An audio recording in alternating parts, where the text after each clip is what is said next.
जब व्यक्ति सुपात्र होता है, सत्पात्र होता है, तो भगवान स्वयं शिष्य से मिलने के लिए जाते हैं। उनसे मिलने के लिए किसी और को प्रतीक्षा नहीं करनी पड़ती, वो खुद मिलने के लिए आते हैं। एक बड़े प्रसिद्ध राजा हुए मयूरध्वज। उनका बड़ा सा राज्य था त्रिपुरा के आगे। जब भगवान कृष्ण के समय में युधिष्ठिर ने अपना छोड़ा घोड़ा, तो उसी समय में मयूरध्वज ने भी अश्वमेध किया था त्रिपुरा के उस तरफ। उनने भी अपना घोड़ा छोड़ा, एक जगह पे दोनों घोड़ा आके मिल गए। और मयूरध्वज का जो पुत्र था ताम्रध्वज, ताम्रध्वज जो है उसने अर्जुन को हरा दिया और उनका घोड़ा पकड़ के ले गया। भगवान की लीला थी। भगवान के बड़े निकटवर्ती शिष्य थे, पर उनको कभी मिलने का अवसर मिला नहीं था भगवान कृष्ण से। तो भगवान कृष्ण ने जानबूझ करके लीला रची कि इसके जो मन की इच्छा है हम इससे मिल लेंगे। तो भगवान कृष्ण ने कहा अर्जुन से कि भाई अब तो मिलने जाना पड़ेगा, जब हमने घोड़ा में हम हार गए हैं तो मिल करके आते हैं। तो ब्राह्मण का भेष धरा और गए जब भगवान से मिलने के लिए, मयूरध्वज से मिलने के लिए भगवान, तो वहाँ जा कर के रोने लग गए। ब्राह्मण को देखा और एकदम तेज से भरे हुए ब्राह्मण। तो राजा ने कहा कि क्या कर सकता हूँ। बहुत ही धर्मनिष्ठ, बहुत ही करुणावत्सल राजा थे और एकदम जीवन इतना अध्यात्म से अभिपूरित था मयूरध्वज का।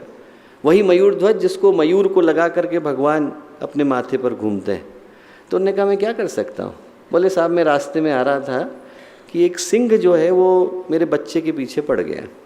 बोले बड़ी मुश्किल से छोड़ा और फिर बोला कि मैं तुमको तभी छोड़ूंगा जब इस राज्य के राजा तुम्हारे बदले में अपनी बलि देंगे।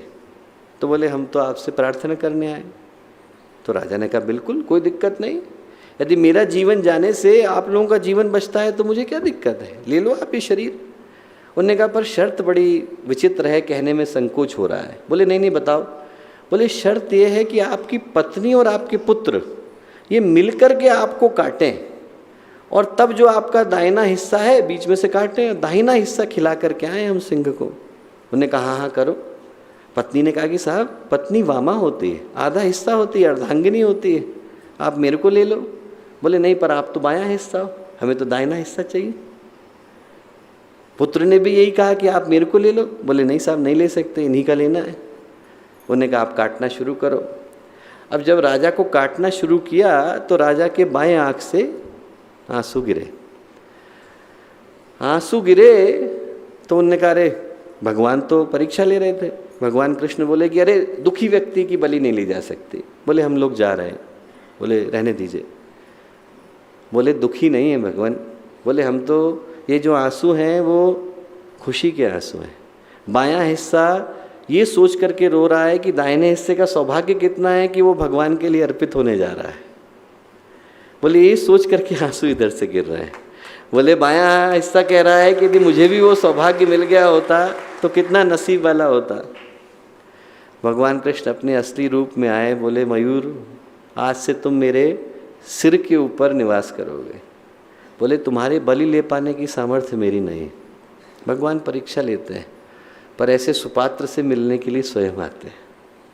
हम लोगों का सौभाग्य न जाने कितने जन्मों का पुण्य रहा होगा कि गुरुदेव से मिल पाने का अवसर मिला।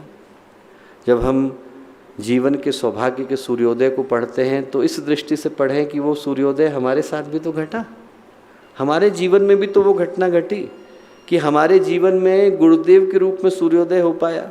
और उनके गुरु ने जब उनको निर्देश दिए, अखंड दीपक की स्थापना, गायत्री के 24 महापुरुष चरण, हिमालय की यात्राएं, तो ऐसे निर्देश हमें भी तो मिले। उन निर्देशों का अनुपालन ही हमारे शिष्यत्व का प्रदर्शन है। हमारे शिष्यत्व का प्रदर्शन उस सौभाग्य के स्मरण में है जो सौभाग्य हम लोगों को मिल पाया। यदि हम ध्यान से देखें तो ऐसा सौभाग्य किसको मिलता है। लोग अपने बायोडेटा में लिखते होंगे कि हमने गूगल में काम किया, हमने अल्फ़ाबेट में काम किया, हम लोगों को जो है मॉर्गन स्टैनली में काम करने का मिला, जेपी मॉर्गन में मिला। भगवान के साथ काम करने का सौभाग्य मिला है, कौन अपने बायोडेटा में लिख सकता है? हम लोग लिख सकते हैं। हम लोगों को सौभाग्य मिला कि हम भगवान के साथ काम कर पाने के लिए अधिकारी बन सके। नर के रूप में नारायण, इंसान के रूप में भगवान, मानव के रूप में महामानव।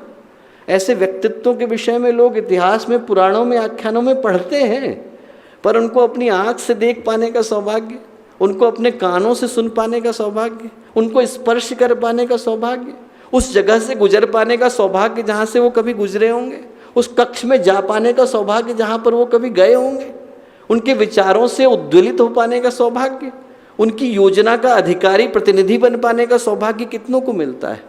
आप जरा सोच के बताइए। हम लोग उन सौभाग्यशालियों में से एक हैं दोस्तों, जिनके साथ इस सौभाग्य की घटना घटी। यदि उस योजना को पूरा करने में हम चूक गए तो दुर्भाग्य तो हमारा ही होगा, भगवान का नहीं होगा। सब जगह पर सूरज का प्रकाश फैले और हम ही अंधेरे में रह जाएं। सब जगह पर घटाएं उड़ें, घटाटोप बरसे, पर हमारे आंगन सूखे रह जाए।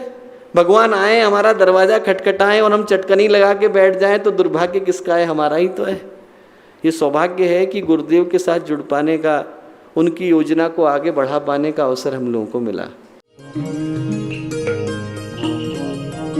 हमारे YouTube चैनल को सब्सक्राइब करें और बेल आइकन को दबाएं ताकि आपको नोटिफिकेशंस मिलते रहें।